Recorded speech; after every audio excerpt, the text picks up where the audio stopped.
Good morning and welcome to the Women's Business Development Center, WBDC, program ESG, Where to Begin and Why It Matters to Corporate America.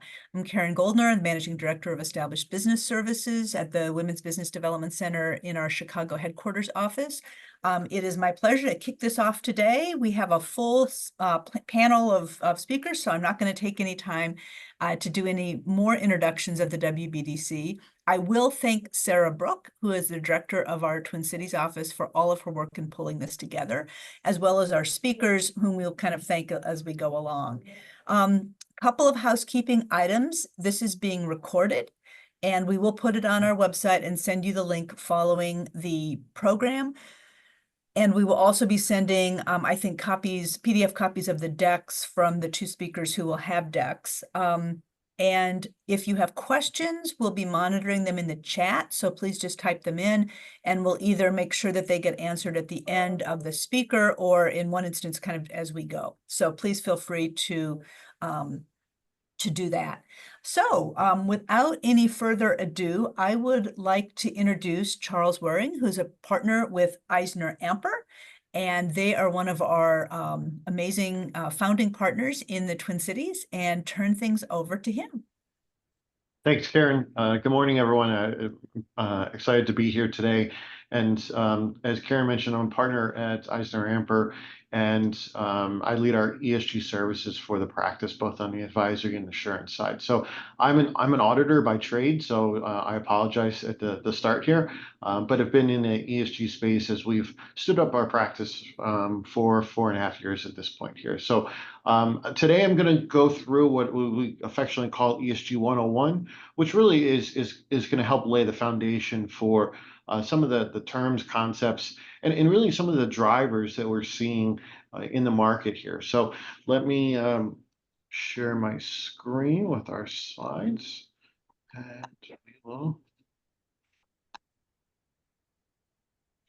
there we go. So there we go. So today we're going to talk through just an overview on what is ESG, some of the terms that go along with that there. I can't help myself but to talk about the regulatory reporting landscape and recognizing that many of the folks that are on the line here might not necessarily be within those bigger companies, but there's a purpose for me to talk through that, because what is happening and what is affecting the larger organizations tends to trickle down and have direct implications on those smaller organizations that sell or service to those. So we'll talk through that, and then we'll wrap up with what I'll call the business case for sustainability here. So what are kind of some of the other drivers that are out there, and what are the things that are going into place here? So as Karen mentioned, feel free to send through questions in the chat, and I'll save time at the end to address those there. So what is ESG? So ESG on its fundamental side is environmental, social, and governance. And what that really focuses in on is that environmental is pretty much everything that we think of there. And that could be everything from what is in the air, what's in the water, what's in the ground is waste, or anything that really contributes to environmental factors, biodiversity, etc. Social is really the other, and I'll often call it, sometimes it's often termed the softer side here. That's the pieces that affect the employees, your customers, the community elements there, labor, etc. And I think that what I often think about as well here is that depending on the size of your organization and your overall footprint, the social sides might be a little bit more important or have more impact to your organization than the environmental side. So we'll get into that in a second here, but there is a focus on the environmental, and that's will be seen in kind of what is the reporting frameworks that are out there and the regulations that are starting to come through to organizations. But ultimately, there's the base foundation of governance. And the governance aspect is the piece that really sets both of those two areas into play here. And that's the piece that a lot of companies, even smaller ones, they'll be focused on just what are my initiatives on the environmental or and the social side.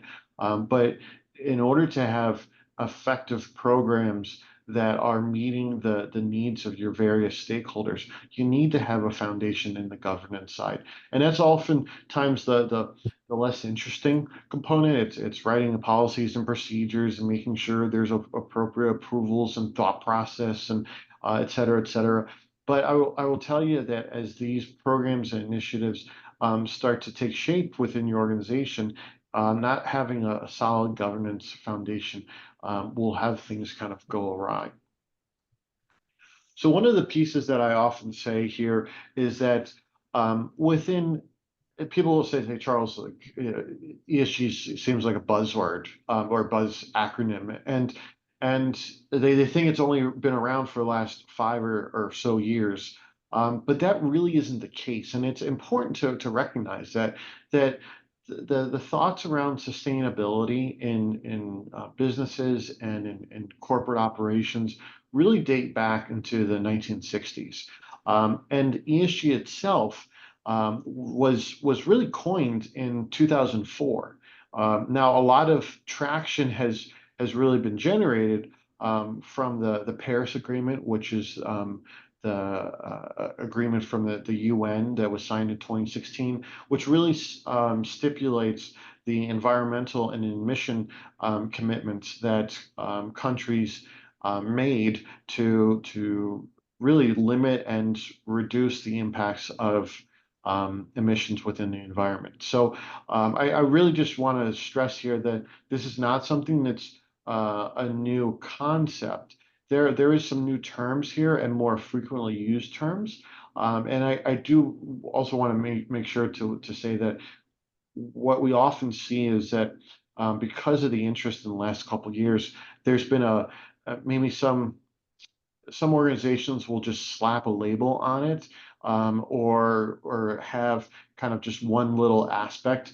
And that's an important distinction between the whole reason why these initiatives have taken place and been developed and the benefits for sustainable businesses is that they are doing initiatives that are consistently executed, and that contributes to longer term returns, more stable for publicly traded companies, more stable stock prices, et cetera. So the history is long, and it's not just something that is a flash in the pan. So I just wanted to kind of put that slide up there. So talked a little bit about what is composed within the environmental, social, and governance aspect. Now, I will say that there is an emphasis on the environmental side, and you'll hear me talk about in the coming slides here, really a focus on the pollution or that's really the greenhouse gas emissions, GHG. And really that stems from the focus on the Paris Agreement, which was to limit the greenhouse gas emissions to stop the rising temperature within the climate of the Earth here. So it's important that that is a leading factor, but it's not the only one here. But I think that what we're seeing is that companies that do have an environmental footprint are focused on their greenhouse gas emissions first. Then they'll typically go into water, waste, and if they've kind of got that under control, then they might go into other areas of biodiversity, et cetera. But there are a number of things that are being captured here. And I think that what we often will just highlight the metric on the right. Most public companies are doing some sort of level of reporting. Now that number says 99%, but because there's no uniformed reporting requirements mandated in the US right now, one company could be just doing what I call a glossy report, high level qualitative information, versus another one on the far end, which has a lot of data driven. They're getting their report assured, independently verified, et cetera. And so that 99% is encompassing a lot there. But it's emphasizing that many companies or most companies have an interest in this. So within the greenhouse gas space, I mentioned that we'll talk about GHGs here. And one of the things that obviously the largest portion of that is carbon dioxide, CO2, but it also encompasses aspects around methane, nitrous oxide, and hydrofluorocarbons. So I think that there's others in there. So if there's a environmental scientist in the room, forgive me. But the point here is that this is where companies and really the market is able to convert these different aspects into what we call a CO2 equivalence. And really, that's when you hear about companies making that net zero goal for 2030, 2040, 2050. That's what they're looking at, is at what are their CO2 equivalents emissions, and they're either trying to reduce that and or offset that with purchasing carbon offsets there. Um, but that is really the focus of the industry segments here, and so that will bring me into the next slide here. And this is something that I'll pause on because I really like this graphic. It's not mine, it's from the Greenhouse Gas Protocol, which is really the standard bearer on how to report greenhouse gases.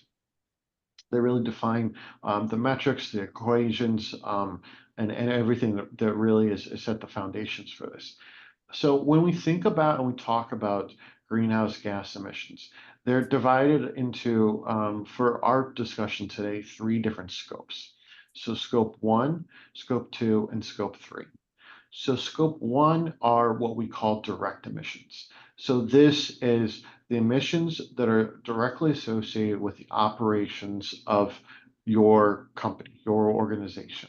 And that obviously has a varying impact and considerations as it relates to a company that's like mine, which is a accounting or consulting firm, versus a manufacturer, and of course, the different types of manufacturers, and kind of the whole gamut in between. What's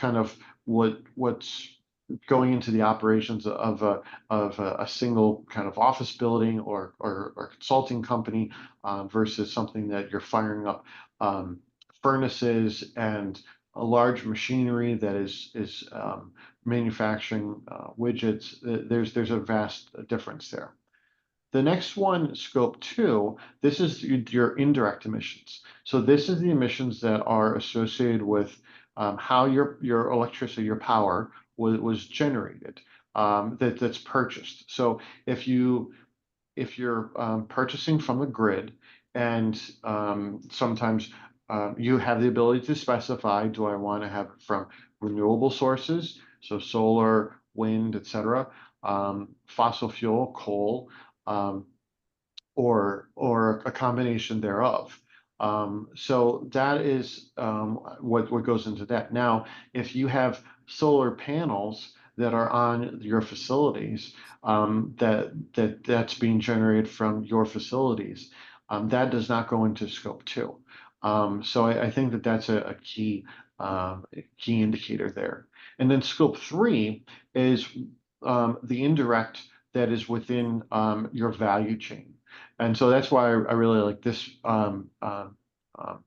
picture here, because that has everything that's kind of all your inputs. So what goes into the sourcing of all your raw materials, and all the inputs to doing the work that you do, and doing that work, and developing, whether it's a product, a service, anything like that.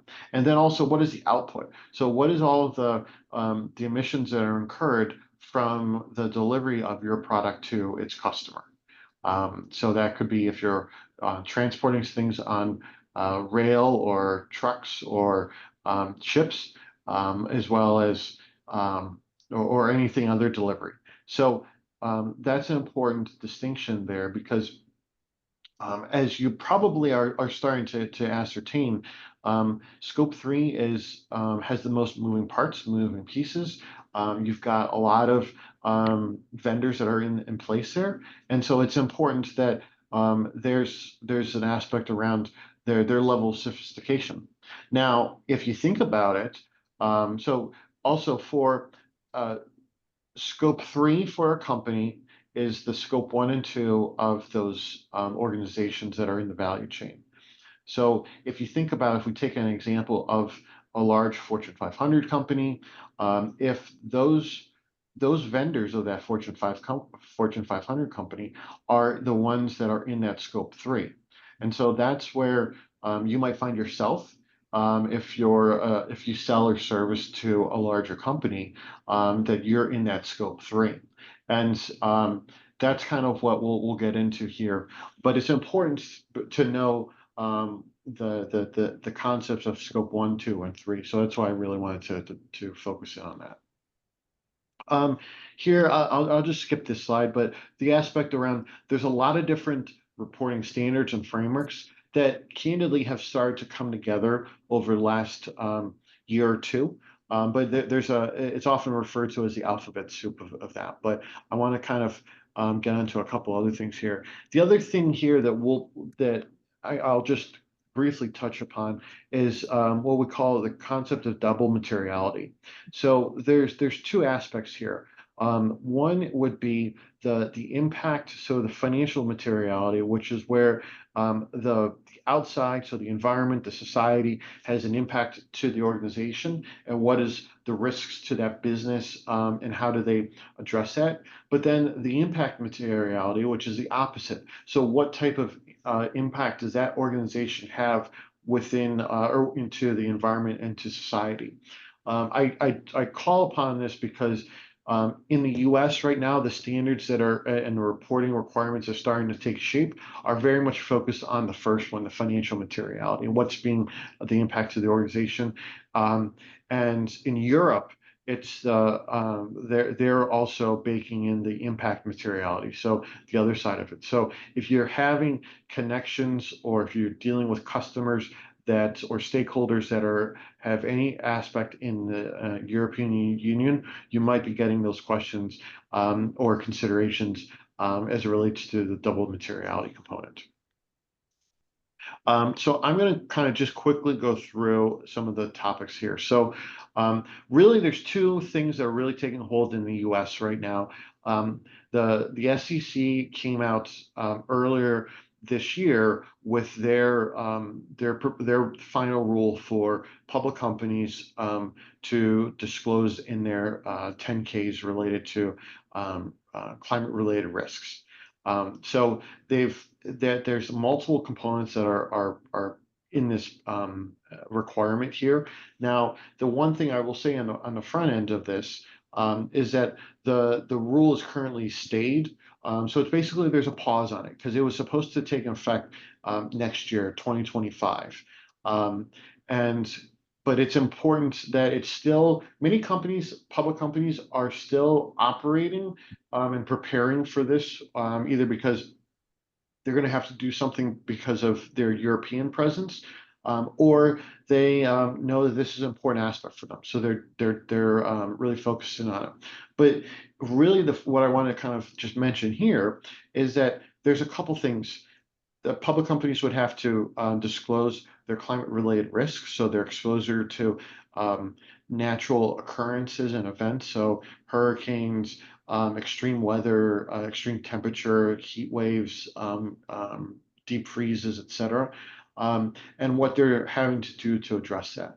They're also having to report on their GHG emissions, which also has a requirement for the larger companies to have an assurance requirement around that. So this is, again, the proposed, the actual timeline, but it's on pause right now, but it's an important aspect to be aware of if you're dealing with public companies. Now, The other rule that has come out is California.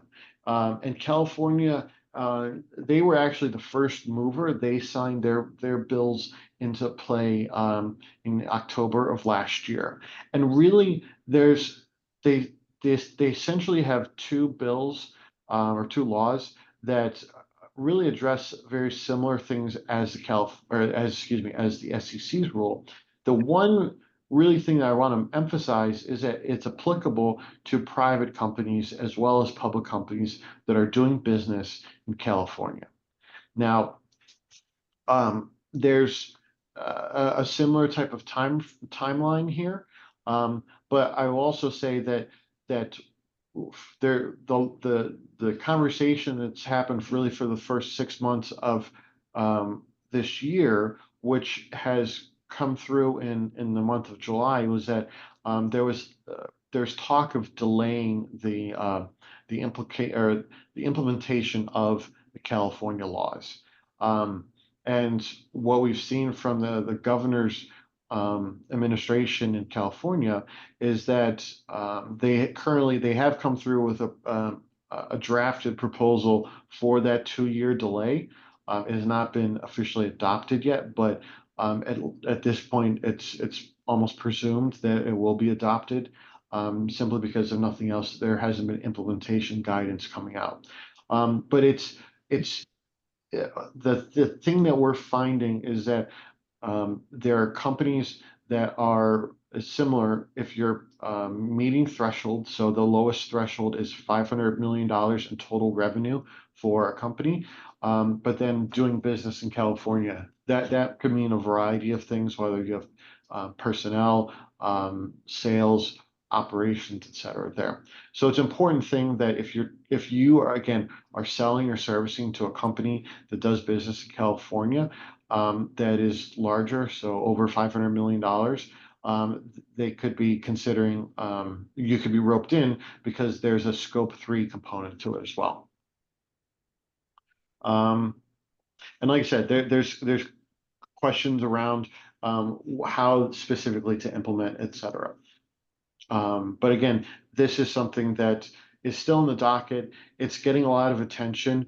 And there's other states that are coming through. Illinois, New York, and Washington State have proposed laws that are out there.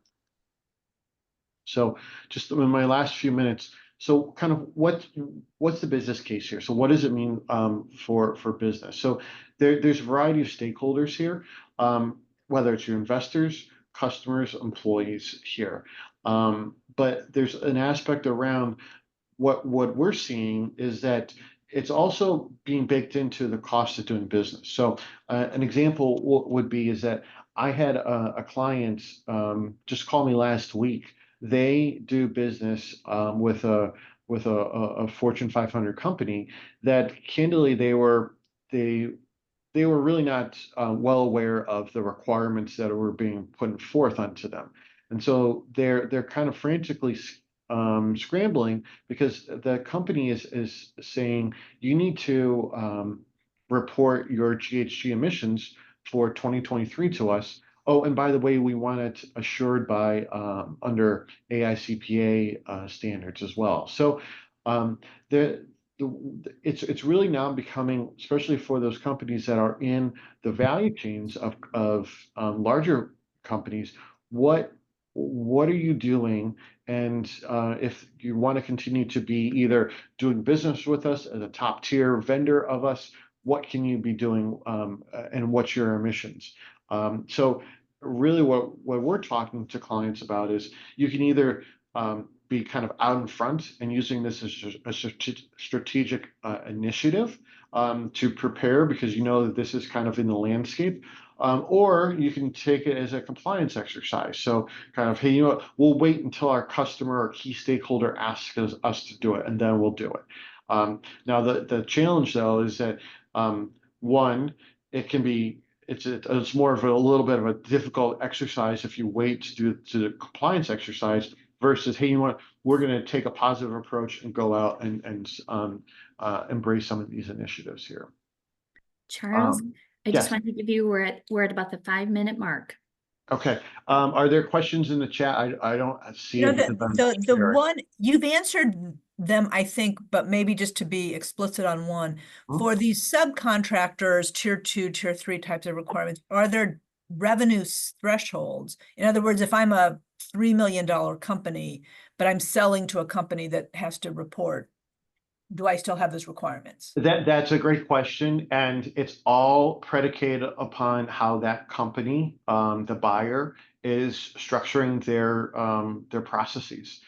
Some are tiering it. So if you've got your top tier vendors, there's and some are not making that distinction. But then the other component too is that if you are looking to advance, if they have put those different tiers in, and if you're looking to advance to the next tier, well, you would want to embrace and meet those other requirements in order to advance to that. So it's really, that's not being dictated by the reporting requirements. That's really dictated by the reporting organization or the buyer in that instance. Thanks so much. That's the questions that we've got. So please continue when I Great. hear the rest of your presentation. Um, so So again, what we're seeing is that a lot of customers are they're getting as part of RFPs to talk about what are your sustainability initiatives, what are your reporting initiatives, do you have any of these in place? Are you able to provide it to us? I can tell you from my side as a firm, we're getting it. It used to be maybe one a quarter that we would get some sort of question about. Now it seems like I'm getting one almost a week that is asking for some aspect, and that's for your accounting or professional services firm doing something, let alone a supplier in any sort of manufacturing process. So it's really something that is being seen as a cost of doing business going forward here. The last piece that I've got here, we're also seeing an increase in the market for what we call sustainability linked loans. This is something that has been in the European market for a while now, but with the higher cost of capital and where interest rates are, this has started to get interest within the US, and it's still being really a product of many non-US banks, but there are some that are starting to roll them out. Bank of America and I think US Bank is doing some of these as well. But what this is that companies are essentially, if they report certain ESG metrics that agreed upon with a loan, they will see a reduction in their interest that's effectively being charged. And so that's what we're seeing, is that companies that are already doing strong initiatives to take advantage of what they're doing, and seeing that benefit them in their financing there. So that's the extent of my presentation, but I know we've got a minute if there's any other questions here. Yeah, I don't see any. Charles, thank you so much. We really appreciate your wisdom and sharing that with us. And now I'd like to introduce Brett Sitter, who is the Corporate Sustainability Manager with Andersen Corporation.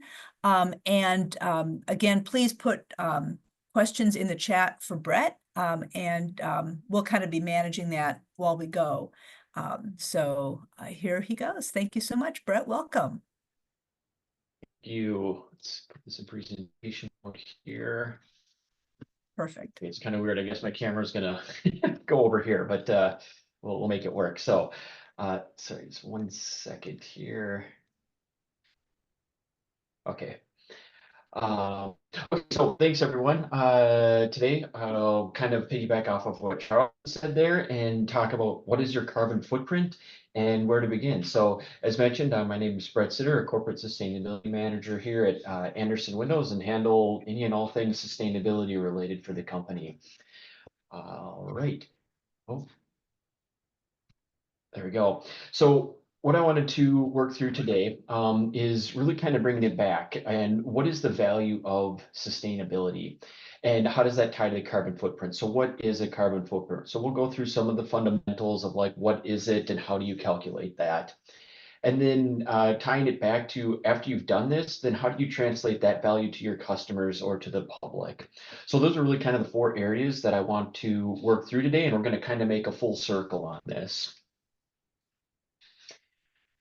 So to start, I've got a chart on the left there that was a survey from about 5,000 or so, and this is from homeowners because we're in the window and door industry. But they had a whole broad range of questions in there, and I found this to be very interesting. And the question that was polled was, have you ever stopped purchasing a product because of concerns over the company's sustainability practices? And about 75% of people said yes, which that was a pretty large number. I was not expecting that to be that high. And so this really caught my attention. And as I work with a lot of our customer base, I ask them, why is sustainability important to your customers, or what is important to your customers around sustainability? And I hear a very similar, slightly different comment from our customers. And the typical response is customers often don't want to invest in the bad guy, which I find to be very interesting. So they're more worried about doing the investment on a negative aspect than a positive aspect. Now, again, take all of this with a little bit of grain of salt. There's obviously different viewpoints out there, but just thinking about that, saying, okay, we want to make sure that your customers feel good with you as a product and a brand around your sustainable practices. On the right-hand side there, I've got a very simple comment. I took some negotiation training, and that comment really stuck with me as I worked through that training. And it says, when you buy something, you have given more value to that item than the value you give your money. And it's really fundamental. It's really basic. And if you think about it, if I'm purchasing something, that product I have given more value to than the money in my hand. And vice versa. Who's ever selling that is saying there's more value in my money than that product. So why I bring that up is your investment in sustainability can help add value to your product and brand and helping with that transparency. So people are saying, you know what, I want to buy this product, I want to buy this brand, I want to buy this service, and giving just a little bit more, put your thumb on the scale, the scale there of having that additional value to your item. So this is all, I'll say, very basic, fundamental, but I wanted to try and tie this back and really saying like, okay, how do you bring forth this effort that you're going to put into calculating a carbon footprint into the value and the brand of both your product and services that you can offer?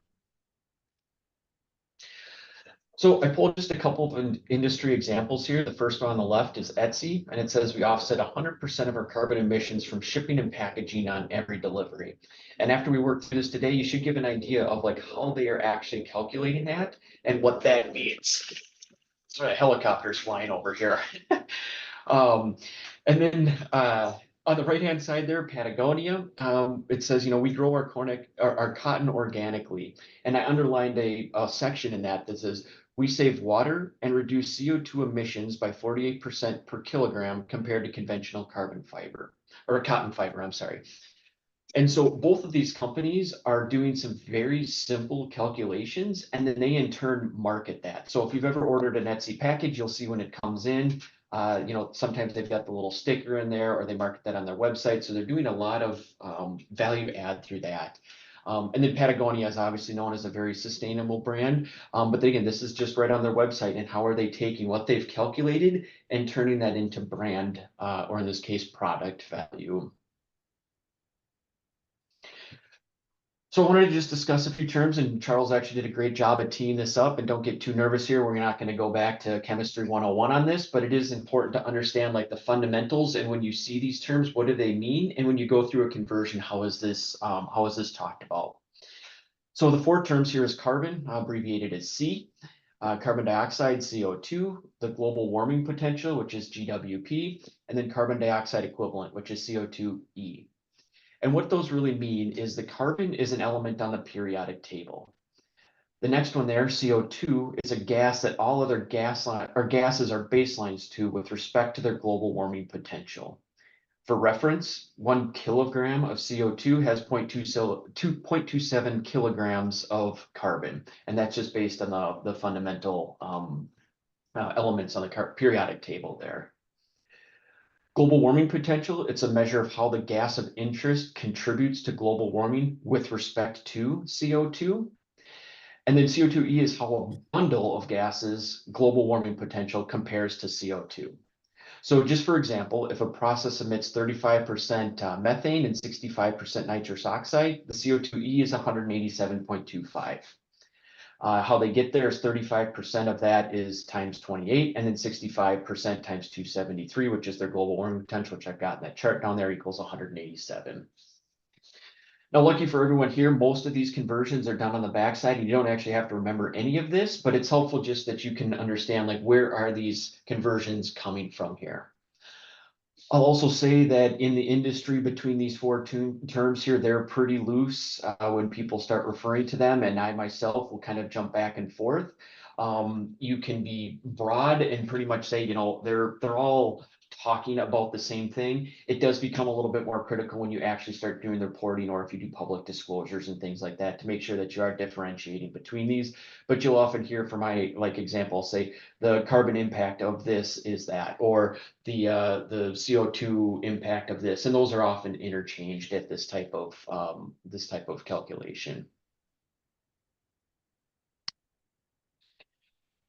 All that really boils down to metric tons of CO2, and people utilize this as a common currency. And Charles had talked about this as well, like all those scoped emissions, which I'll touch on again here, is they all come back to CO2. What is a metric ton of CO2?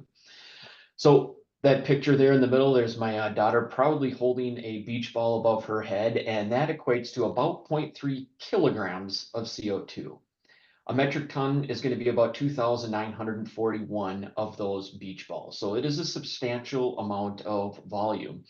Also like to point out that that is 100% CO2. So you stick your head in that beach ball and you will not live there. You cannot live in that habitat. So it's helpful for us to ground ourselves that even though we're talking about a metric ton of CO2, you can't actually live inside a bubble of CO2. So it needs to be very much diluted for us as humans to survive.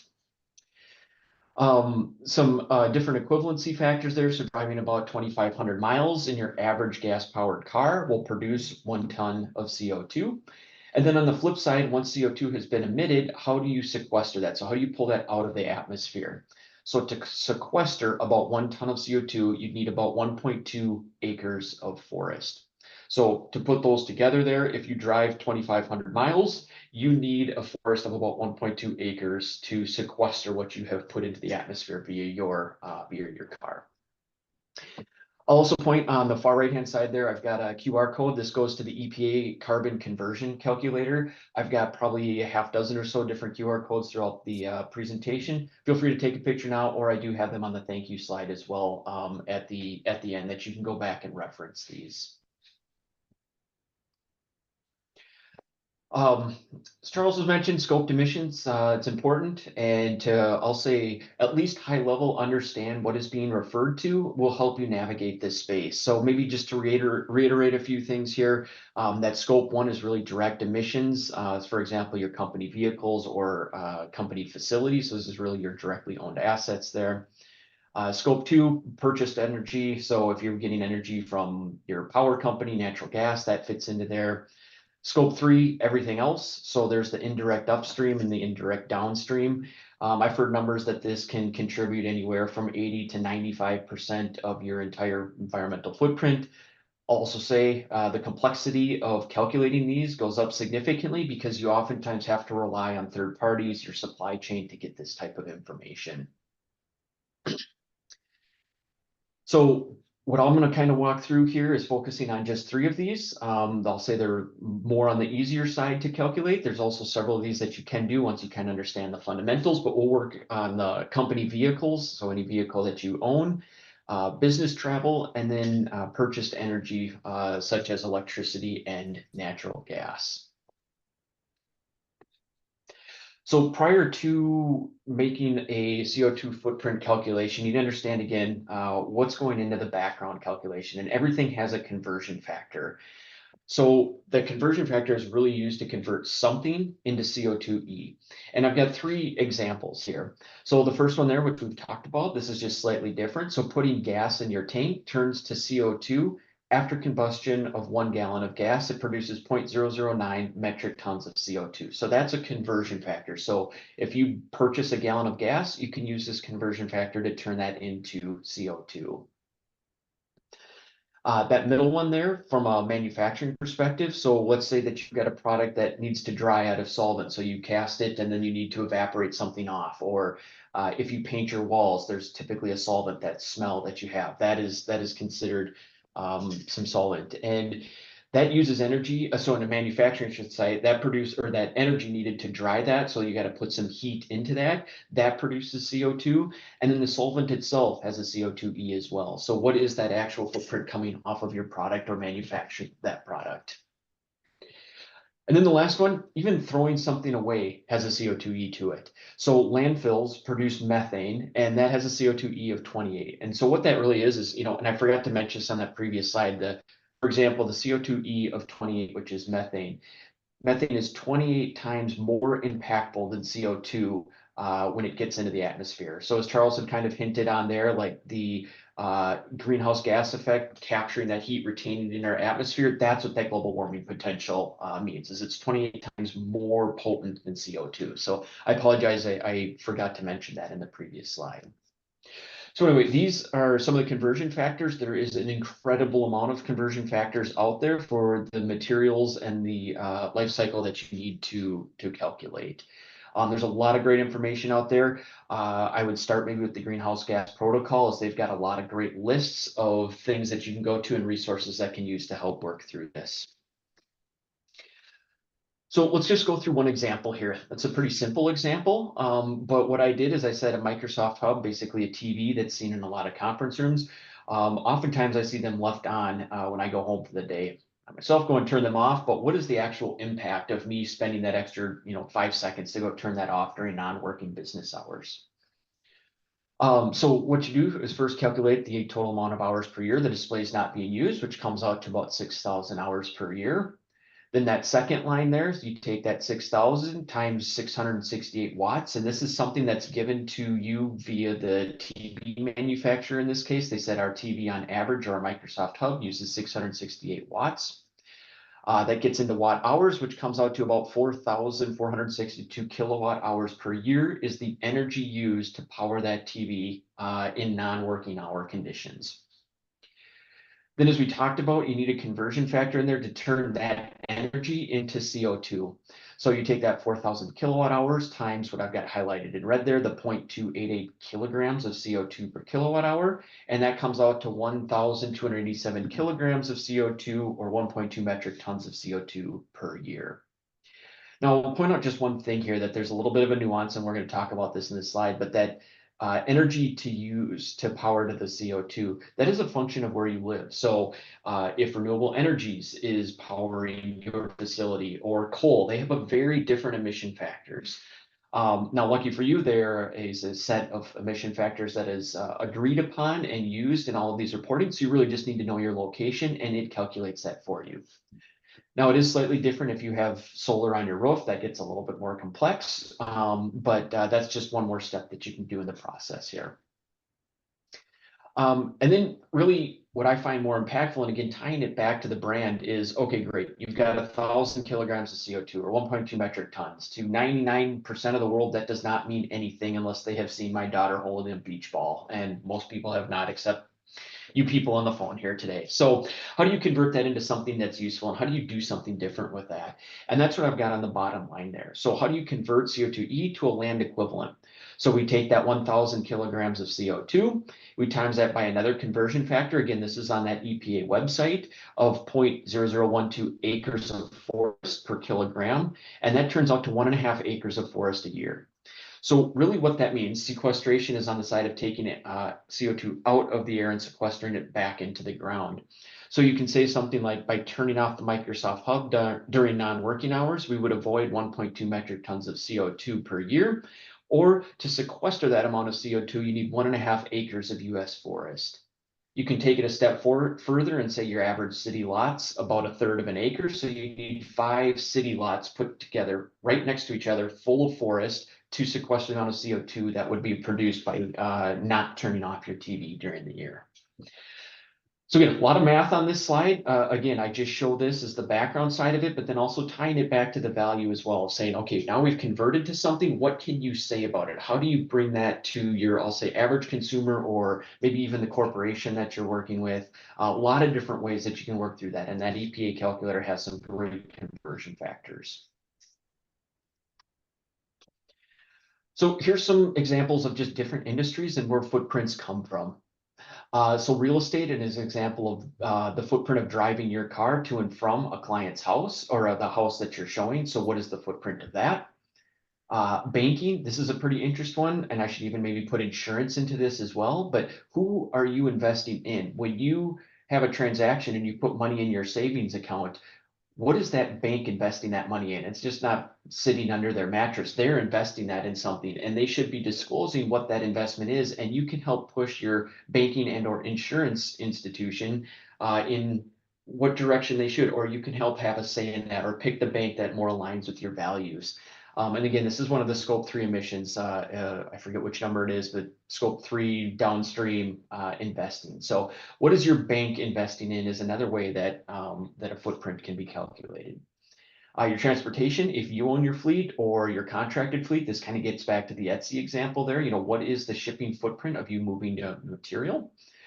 Manufacturing, the footprint of your product. This is typically referred to as an LCA, or a life cycle assessment or analysis. And I've got an example of that here coming up. This one gets a little bit more in depth, so we'll touch on that.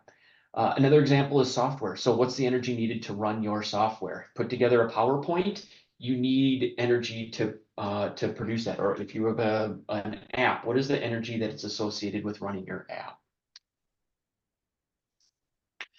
So on the right-hand side there, just touching on the footprint, and this gets into a much more in-depth, but a whole lot more information about what the actual footprint is of your product.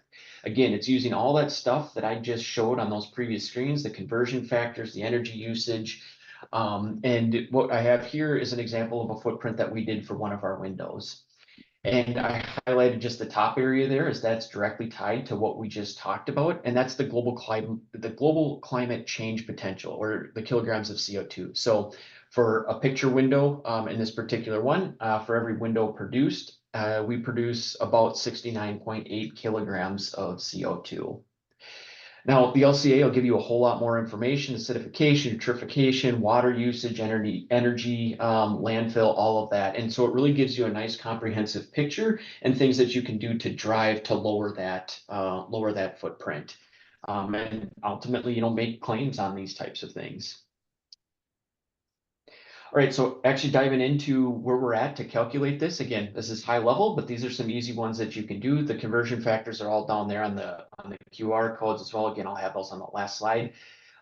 So for example, driving, the information needed, you would need your make, model, and miles driven. Super easy to do. So you don't have to do any of that math that I just showed up there. You just put in your car and how many miles you drove, and it will tell you what your CO2 footprint was. Flights, all you really need is the cities traveled to, and what actually kind of brought there to and from. So hopefully you're taking round trips here. But you just put in, so MSP to San Francisco, something like that, and it will tell you what your footprint is. So again, very simple to calculate this, and those are both in the same calculator. The middle column there, electric. And so the information you need is the kilowatt hours, and this should show up directly on your bill. So just pull up your last bill and say, okay, what is the kilowatt hours that we used? And then the other thing, like I had mentioned, is your buildable location. So you see it's broken down by region there. Hopefully you can kind of read that. And then what is that CO2 footprint per region? And that's an average energy. So if you really want to dive into it, you can get more in depth on that. But really, those are the two items that you need to calculate your electric footprint. And the natural gas, therms is the typical unit of measure. Sometimes it's an MMBTU, but therms is more often than not seen on your gas bill. So again, just look at your gas bill and say, okay, this is my therms used. What will be my footprint from that? And there's a calculation there as well. So, and Brett, we're at about the 5-minute mark. Doing great. sounds good. I've got 2 slides left here, and so we should be right on time. So really, it's pretty easy to put together. If you're good with Excel, you can take those conversion factors and put your own. I put together a fake Excel sheet here and put together just a rough thing that said, okay, I drove 15,000 miles last year. What's the conversion factor? And then multiplying that through comes out to metric tons of CO2 of about 7.38. Again, I got that conversion factor from the website I showed on the previous one. I will be humbled to admit my car is maybe not the most efficient car in the world, so I should be actively trying to reduce that. Flights, let's say I took 4 trips last year of, and again, the conversion factor there, simple multiplication says 2.76 metric tons of CO2 produced from my flights. Electricity, let's say we use 22,000 kilowatt hours, again, based on my region. This is the footprint of that. So metric tons would be 9.34. And then natural gas, use 700 therms to heat my building, and coming through the conversion factor there, turns out to 3.7.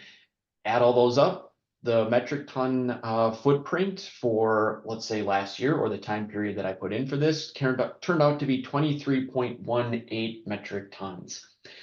So again, I know there was a lot of information prior to that, but hopefully that helped kind of build into what is needed for this. And then it really turns into some very simple Excel sheet calculations that you can put together. You can build charts off of this. You can do it by month, by year, all sorts of good stuff to help you visualize this. That's great. That's a number, but what can you do with that number? And here's just a few examples of what you can do to, like I said, help tie this back to the value of your customer. If you would like to offset your footprint, you can consider purchasing carbon offsets. That's a talk for another day. There is a lot that goes in behind that. But I put a QR code there to a company that I've used. Super simple. At 23 metric tons, I can go there and pick different offset projects, literally put a credit card in there, purchase it just like you're doing at Amazon, and then you get a certificate after that they have retired. Credits in your name. On the right-hand side there, being transparent with your numbers can build trust in your brand. Back to that brand identity and saying, this is what our footprint is, and this is, what it is and how does this impact? And just being transparent goes a long way in the customer's viewpoint. And then you can strive to reduce your footprint and make market reduction. So I captured just a screenshot there of a looks like a whole milk that put a footprint on the side of it that says 900 grams per pint of CO2 are produced on that. There's a whole lot of things you can do with that. You can say, okay, that's just being transparent, or we reduced by 10%, or we took out, all the sorts of things. There's a lot of marketing aspects you can do once you know that and once you have made a change. So again, these are just a few high-level examples of what you can do to bring that value back to your product and your brand. So with that, just thanks everyone for your time. I've got a few minutes left here for questions if there's any. Again, here's all the QR codes for the different links that I had in the presentation along the way that you can utilize, all public, and my LinkedIn's on the lower or upper left there. Feel free to ping me if you've got questions. So any questions in the chat here? Yeah, one question. What are companies to use to buy offsets? I think Dr. Carolyn, maybe she means which companies would you use to buy offsets? Yeah, there's several companies out there. The one that I happen to have here that I have used is called Cool Effect. I would just recommend that you vet the companies, make sure that they're working through like Vera protocol, BCS type protocol, and make sure that their carbon credits are accredited and good. There's a lot of companies out there, and just do a little bit of due diligence to make sure the company you're working with. Like I said, I've worked with that company, been happy with them. I've visited them. I felt like they've done a really good job with this. So that's one recommendation. But there's several out there that you can find. Great. Thank you so much. I think that we should all thank Brett, and folks are in the chat doing that. So very much appreciated. And I'm going to turn it over to Sarah now. Thank you so much. We will be entering our last laser learning session from today, and it's specifically connecting with our corporate partners to talk about why this matters, why it matters to corporate America, and why it should matter to our WBEs. So with that, let me just start by doing a brief introduction, and then we'll get going. So with me today, I have Judy Hines. She is with Allstate. She serves as the Sustainable Procurement Lead. And then I have Ella Eskenazi. and she is the head of sustainable finance and clean energy. And then Hannah Koski, who is the director of ESG. What I'll do is just start, Judy, if you would mind just giving about a 30-second introduction, and then we'll go to Ella and then Hannah, and then we'll get started on the questions. Sure, thanks, Sarah. So I engage with multiple business units across Allstate to ensure that our procurement processes, systems, policies, and decisions are aligned with environmental and social sustainability in support of Allstate's sustainability impact goals. Ella? All right, I'll go next. Thank you, Sarah, for including us in this discussion. I'm Head of Sustainable Finance and Clean Energy. We are one of the largest North American banks, and my focus is really mobilizing sustainability, sustainable finance, all the vehicles and products we have out there to engage with our clients and help them transition, help them invest in a lot of the efforts mentioned before the schedule with Charles and Brett. Thank you. Ella's with BMO, and then Hannah. Awesome. Thanks so much, Sarah. Thanks, everyone. My name is Hannah. I am Director of Corporate ESG and Sustainability at US Food. So we are a broadline food service or distributor in the United States, 70 distribution centers, 95 cash and carry locations, and then a fleet of around 6,500 trucks, which makes for a very interesting sustainability strategy. My work is really to help work with different subject matter experts across the organization, our leadership team, our board of directors, to make sure we are all moving in the same direction in terms of our environmental and social goals and governance practices. And then, of course, that we are providing good, transparent information on the work we are doing to our various stakeholders. Spectacular. Well, thank you. We're so privileged to have you with us today. Judy, I'll start with the first question for you, and then Hannah and Ella, please chime in when Judy kind of wraps up her portion. Judy, could you tell us a little bit about why ESG is important to Allstate? Sure. So sustainability at Allstate means managing people, planet, and prosperity, which is another way to refer to ESG for long-term value creation. So when we're looking at people, that includes an inclusive culture, a diverse team focusing on our customers and employees, supplier partnerships, and community support. When we look at the planet, it's climate resiliency, catastrophe preparedness, which is important for an insurance company, emissions reduction, operations, and public policy solutions. And when we look at prosperity, that includes ethics and integrity, data privacy, cybersecurity, safety, responsible investing, and shareholder engagement. Being in procurement, I'm going to focus on the procurement aspect. So procurement plays a pivotal role in shaping an organization's sustainable footprint through its procurement decisions. Aligning our procurement decisions with environmental and social sustainability or responsibility contributes positively to the environment and society, and it enhances our long-term economic performance and resiliency. It also increases confidence in our stakeholders, who are investors, customers, consumers, and employees, who depend on Allstate's performance and hold us accountable for our continued progress. Also mitigates risk by increasing visibility and transparency in our supply chain.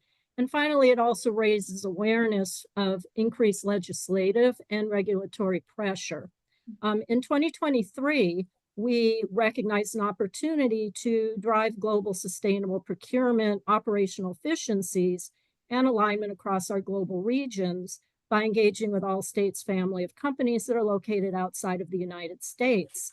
Our US-based sourcing and procurement solutions team, of which I'm part of, worked with Allstate India and Allstate Canada to share sustainability best practices and to align our contractual sustainability language if it was applicable to each of those regions. And then finally, in 2024, we engaged with Allstate India, Allstate Northern Ireland, and Square Trade, which is an Allstate company. So we truly have a global sustainable procurement strategy working with all of our different regions. Thank you. Ella? Yeah, I'll go next. I think being a financial kind of partner with our clients, I think we also have responsibility to drive, our influence and all capabilities, for our clients. We serve different set of clients, right? From really large corporates to commercial clients, middle market. Then we go down small businesses. So there's huge opportunity. There's big energy transition happening around us in all markets. And also as US, we do have a leading role to help influence the market. Every industry, every company at every size industry has a way of contributing more positively towards some of the outcomes we spoke about, right? We talked a lot about the green, being, more conscious about what materials that we use, right? What kind of products that we bring to market. So the way that we see this as a bank is also a huge growth opportunity, because all these challenges will be solved by innovation in material sciences, products, procurement, as Judy said. And so that's how we are seeing it. And obviously we want every company to build a long sustainable business model, being more resilient, right? Climate risk, for example, on its own brings a lot of risks in terms of the operational environment for that company, the product's acceptability, right, for that company, because it is important that the companies go ahead of all these risks, build a plan and start taking action. And we also, as a company, as a financial services company, will benefit. So really, it's through partnership. The role that we play is through partnership. Obviously here to finance all those investments. That's what we would like to do. We have a lot of different product structures that we can do financing, right? Because the cost of doing these changes, cost of deployment, cost of acquisition of any new technology is a factor, a big factor. The economics of the change is a big factor. So we are here to engage, but also making sure that we can help clients to make those investments to truly decarbonize their operations. Thank you. Anna. Great. Thanks so much, Sarah. And I've got to say, Judy, I love Allstate's 3 Ps. Much catchier than US Foods is, which are products, people, and planet. That's how we think about and organize all of our ESG initiatives. And I think for US Foods, we approach it from a couple of different angles. Really at the end of the day, ESG is core to our value proposition to all of our different stakeholder groups. So whether we're talking about customers and providing them with on-trend differentiated products that help them attract today's diners that might be more concerned about sustainability attributes or well-being attributes in their food purchases. That's something that we think that we can help to support through our product innovation focused on sustainability. Similarly with our associates, which is one of our most important stakeholder group, right? Making sure that we are prioritizing a workplace that is safe, that enhances well-being, that is supportive and inclusive and really dynamic.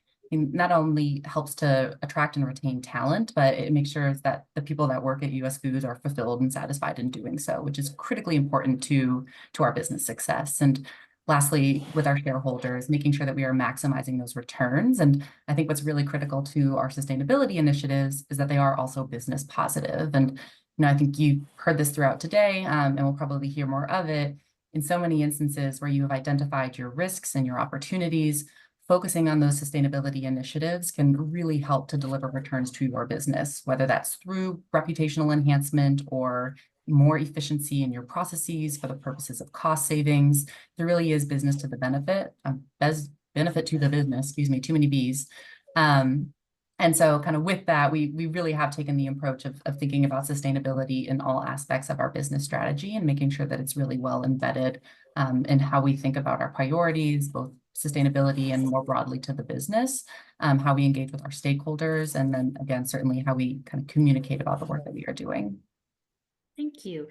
Anna, I'm going to stick with you to kind of kick off this next question, which a lot of the details that all of you shared in your answer apply to this, but maybe just to call it out really clearly. I mean, not that those were awesome and clear, but just really call it out.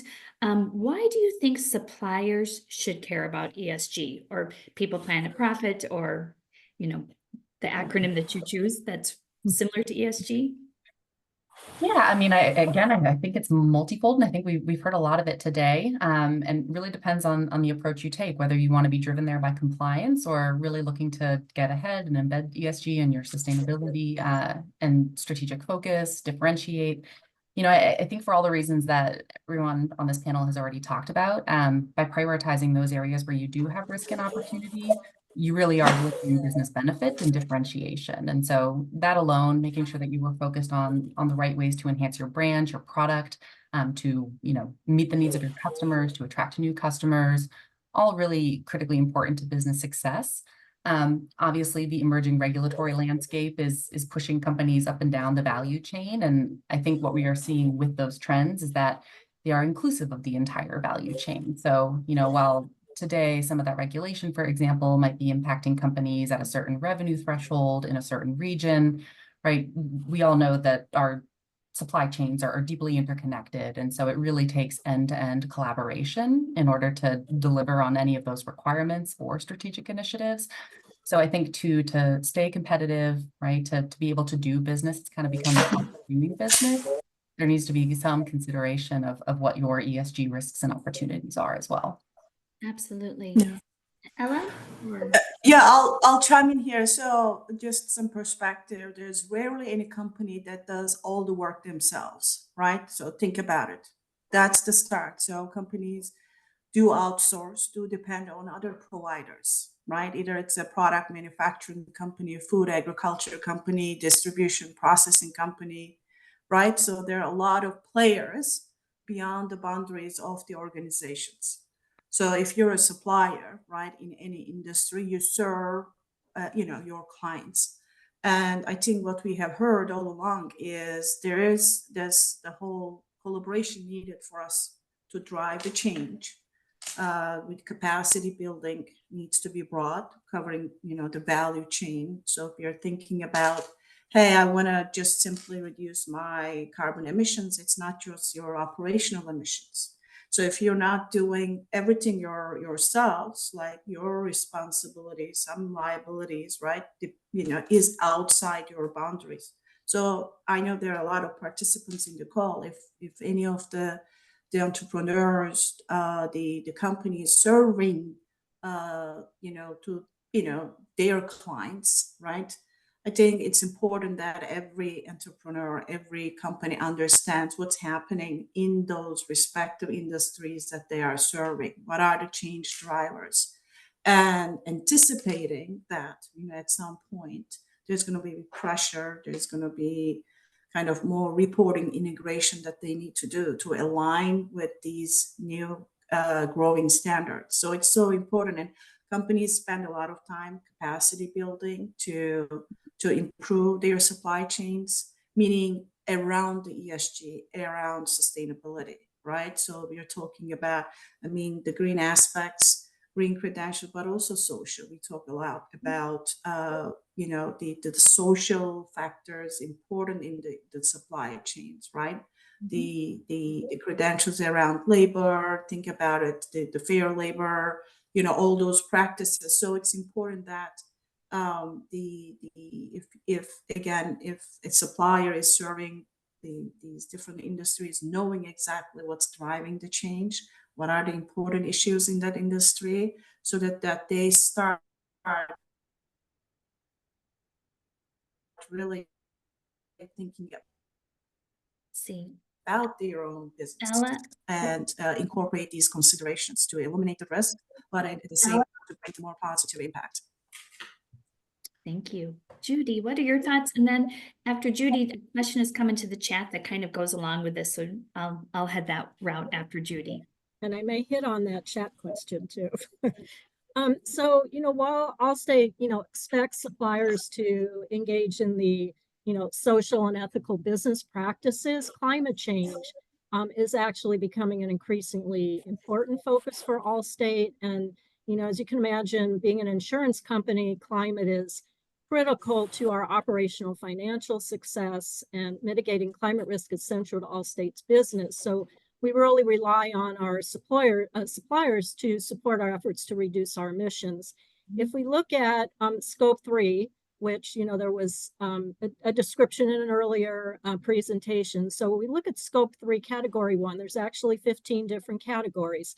If we look at category 1 emissions, which are purchased goods and services and investments, those count for almost 99% of all scope 3 emissions, with supply chain being the majority contributor. So you can see why it's very important for us to engage with our suppliers and suppliers to support our efforts.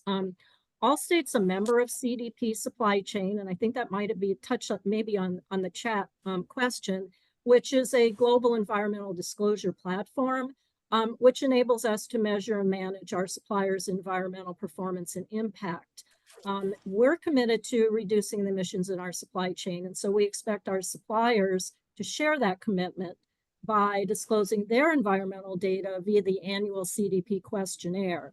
And suppliers are assessed on governance and strategy, their greenhouse gas emissions reporting, risks and opportunities associated with climate change, and then supply chain data that is specific to Allstate. By year-end 2025, Allstate will announce a goal for our relevant scope 3 categories, including supply chain. And this will allow adequate time for our suppliers to align with Allstate's emission reduction strategy, which includes a tiered approach based on our suppliers' climate maturity level, which is informed by their CDP disclosure responses. By supporting Allstate's commitment to reducing emissions in our supply chain, suppliers are simultaneously reducing their own carbon footprint. And Allstate provides guidance and training to our suppliers, regardless of where they are on their sustainability journey. When I talked about the tiered approach, suppliers are assessed on whether they're at a mature level, moderately mature, or those just beginning on their sustainability journey. And beginning probably either towards the end of this year, beginning of next year, we will be providing our suppliers with training modules on how to calculate and report on their greenhouse gas emissions. So, it's always a challenge for those suppliers that are new to sustainability. What does ESG mean? What does sustainability mean? So we are going to provide that training. So when suppliers are invited to participate via CDP, we will help them in that journey if they're just beginning. And even if they're like at that moderate level, those training modules are tailored to a supplier's climate maturity level.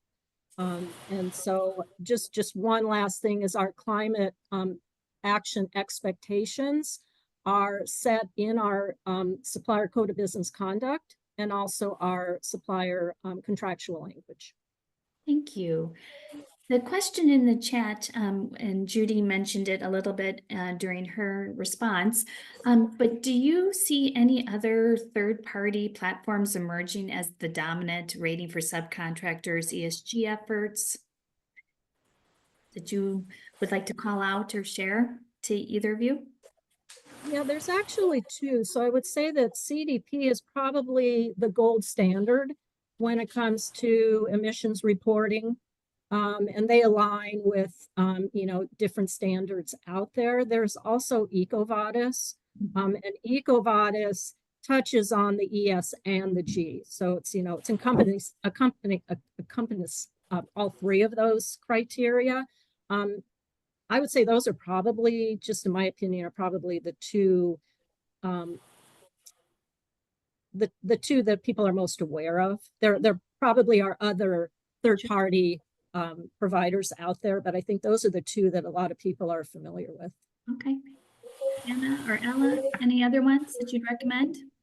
No, I would just echo that. So we similarly have some commitments around engaging with our supply chain on climate as well as deforestation. And we really do look to CDP disclosure as kind of a one-stop shop when it comes to getting some of the information without having to overly burden our suppliers to report it directly to us. So I think that Judy is spot on. Yes, I agree too. Perfect. And Hannah, can you just describe what maybe an ideal WBE partner would look like in helping US Foods achieve your ESG goals? And then we'll go to Ella after Hannah and follow up with Judy. Yeah, I mean, it's a little bit of a tricky question because like Judy said, I think folks are at various stages in their sustainability journeys. And so what that ideal partner looks like might vary. And truthfully, there are many areas where US Foods is still pretty nascent in our journey. And so I think really what's most important is, transparency and a willingness to engage and collaborate. Obviously, it helps to have some fundamental understanding of not just ESG, but where your own business might have risks or opportunities, because that helps to foster a conversation around, okay, where might we work together to advance some shared goals and values, which is something that we are always, keen to talk about. Again, where we can sort of work backwards and move the value chain, we are generally much more impactful. So we are always looking for those types of conversations and suppliers that are willing to have them. I'll say sort of with that, and US Foods again is a broadline food service distributor, so dealing heavily in food product, but traceability is also really key to us. So as we are having those conversations, often our roadblock is, that where we need to look to our suppliers for information about where products are coming from, how they are sourced. Where that information stops is where we hit dead ends in terms of achieving our goals. So I think really prioritizing and investing in knowing about your own supply chain, where product is coming from, if there are claims associated with your product, that they are valid, substantiated. All of that is really helpful again in supporting a productive conversation about working together. Awesome. Thanks. And that gets to that whole traceability. Ella, how about your perspective on that? Although I'm not engaged on the supply chain side of our bank operations, but I can echo what Hannah said. I think willingness to work, engage, and especially proactive businesses that I think would really differentiate themselves, meaning, some sort of an understanding of what, sustainability means for the company and how they are making strides, how they are, focused on it next year, next 5 years.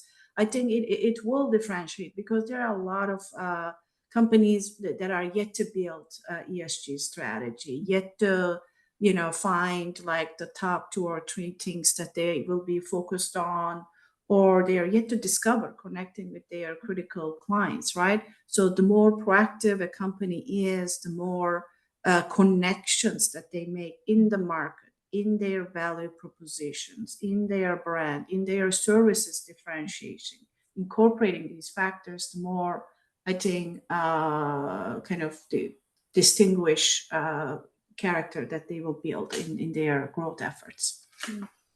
And I appreciate that call out of WBEs sharing where they're at, maybe starting with their first 3 goals and building and setting some timelines and some dates. So that's a great tip.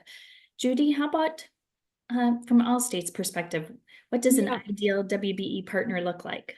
Yeah, and I agree with everything that Ella and Hannah have said, so I'm not going to repeat. I will say that it's really important to communicate with suppliers to understand, where they are on their sustainability journey, so you can collaborate on environmental and social improvements. Again, I'm going to touch on that climate since that's a big focus, and I would like to make a call out to one of our partners. So e-waste, as probably a lot of you know, is one of the world's fastest growing waste stream. And so we reduce our waste and our greenhouse gas emissions through a partnership with Hobby International, which is a certified WBE, which responsibly disposes all of our IT and mobile assets from all of our Allstate facilities nationwide. We've had that partnership with Hobby since 1994, which is, quite a long engagement with a supplier. They also help us prevent that exposure of Allstate's proprietary and sensitive data through fully traceable data destruction. So in 2023, through the repurposing and recycling of electronics, just to kind of give you an idea of what, what our partnership and what those results are, Hobby and Allstate achieved energy savings equivalent to powering over 4,200 US households with electricity for 1 year. They kept over 26,000 electronic devices in circulation through the reuse, and they recycled over 5,000 more. And in addition, those precious metals recovered during recycling can also be reused. So that's really just one example of one of our supplier partnerships, which has been very successful since, like I say, 1994. But again, we engage with suppliers from, all different maturity levels, as well as, what is the impact on the company, looking at what is the spend. So there's different criteria, on determining like, how are you going to engage and what is that strategy going to be? Thank you. And we love the WBE reference. So yeah, Karen plug did in the chat. Yeah, thank you. Ella, what are your thoughts about ESG and sustainable practices? Are they here to stay? And tell us a little bit about your thoughts on that. Yes, they are here to stay. I think there's big momentum against some of the backlash we have experienced in the past year or two. So I tell you, because I've been in the space long enough, I've seen different cycles, different political environment. The momentum is already there. I think the train already left the station because there are many factors contributing to this. First of all, demand. There's a demand. There's capital markets. There's investor demand. There's more consensus around the role that companies play in addressing some of these challenges across different continents. There is also, I think, momentum, more awareness as a society, right? Although I think in North America, we have a lot of room to grow, learning some of the fundamentals of climate change, how as consumers we are part of it by the choices we make. So there's a lot of momentum in terms of the capital flow. We have seen huge significant flow into energy transition, decarbonization technologies, manufacturing, right? All these are key components of making that transition. And I think now that we're not talking about ESG for the larger companies, we're talking about ESG sustainability at all levels of the industries, different markets, sectors, subsectors, small businesses, right? There are a lot of tools, capacity building done by different agencies, different even associations, nonprofits are really, articulating, are sharing best practices. So it is here to stay. But I think what is critical for all of us is we can't just look at this as one-sided kind of just the green. We have to make sure when a company is making progress, the progress is inclusive, right? We are looking through product transition. We are going through a lot of industry transition. We have to make sure that transition also benefits larger society, right? Sure. Different communities. We need to make sure that that's also like we can do the really all the benefits. There's a lot of investment flowing is beneficial for the society, and also banks, like for a bank, that's all also what we are looking to do. When we are deploying energy, renewable energy, we need to make sure it benefits the communities, different communities. When we are talking about access to water, our water infrastructure, right? We need to make sure the communities benefit from it. So those are just examples. While we are doing this decarbonization, how can also we incorporate some of the societal or social kind of metrics and improvements. Thank you. Hannah, what would you like to add to that? What are your thoughts on that? Yeah, I mean, I thought that was fantastic. I guess the only thing I would add, right, is I think, whether we call it ESG, sustainability, that terminology is always changing. So I think it's important to kind of look for it in its different forms, but it also, again, means so many different things to so many different businesses, companies, people, depending on your industry, where you sit in the value chain. And so I think fundamentally in ESG, again, is really focused on long-term, short-term risk mitigation, as well as value creation through really seizing these opportunities, whether through your branding, through your product development, whatever may be. And I just can't imagine a universe in which trying to focus on that risk mitigation and value creation is going to become irrelevant to businesses. So I think we're likely to continue to see some noise. I think that's probably true as we go through this new era of increasing regulation, right? I think you're going to continue to see chatter, changes in terminology, but at the end of the day, it's focused on doing what is right by the business and a business's stakeholders, and that's just always going to be a fundamental. Thank you. And Judy, we have about a minute for you, and then we'll turn it back to Karen. Yeah, I was going to say, excuse me, I don't know that I can add to anything that Ella and Hannah said. I will just say from Allstate's perspective, we've noticed like with our climate related work streams, they continue to grow in scope and quality or quantity across the enterprise. So our steering committee, our ESG steering committee, recently established an enterprise climate program. So that just, goes to show that climate piece, although the S&G, are all important, that climate piece is just becoming more and more important, and looking at, what are those goals going to be? Are we having, we have net zero 2030 goals for scope 1 and 2. And like I said, we're looking at the end of 2025 for our scope 3 goals. So that, from Allstate's perspective, that's becoming increasingly important, is looking at that climate piece, and the fact that our ESG steering committee, has approved this climate program and a climate team. And it encompasses all the various business units across the company, including like human resources, procurement, law and reg, marketing. So just wanted to add that to the conversation. Well, thank you so much. Thank you, Hannah with US Foods, Judy with Allstate, Ella with BMO. Karen, back to you. Thank you so much. Definitely appreciate all of our amazing speakers today. As Sarah pulls up our slide with our sponsors that we want to make sure to thank, I just want to also encourage everybody to not be overwhelmed by things. I think that sometimes it can be so just like, oh my gosh, there's all this stuff, so I'm going to just forget about all of it and go on with whatever I've been doing.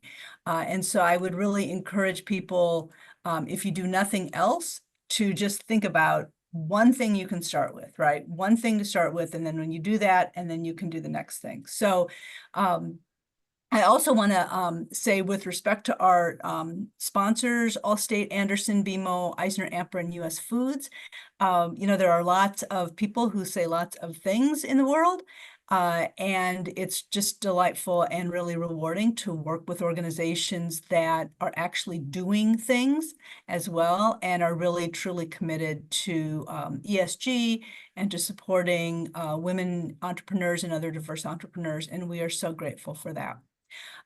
So also lastly, to thank Sarah Brooke for pulling all this together.